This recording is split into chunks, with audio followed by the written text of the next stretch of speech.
మనిషి అన్ని రంగాల్లో అన్ని ఇన్స్టిట్యూషన్స్ ఎస్టాబ్లిష్ చేసి, అంటే ఏదో ఒక ఇన్స్టిట్యూషన్ ఎస్టాబ్లిష్ చేయడం కాదు, దాంట్లో ఉన్న విధి విధానాలు కానీ పని విధానాలు కానీ కొత్త ఇన్నోవేషన్స్ తీసుకొచ్చి ఏ రంగంలో అడుగుపెట్టినా దాన్ని శిఖరాలకు తీసుకెళ్ళింది ఒక్క వ్యక్తి అండి. ఆయన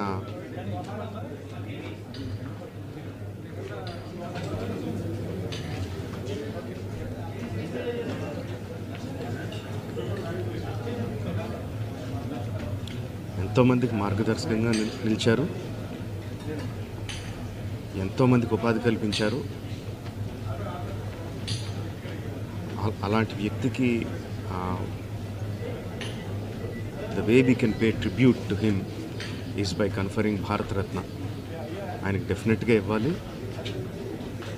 ఆయనకి ఇవ్వడం సముచితం అని రెండు రాష్ట్ర ప్రభుత్వానికి కేంద్ర ప్రభుత్వానికి కూడా మనవి చేసుకుంటున్నానండి.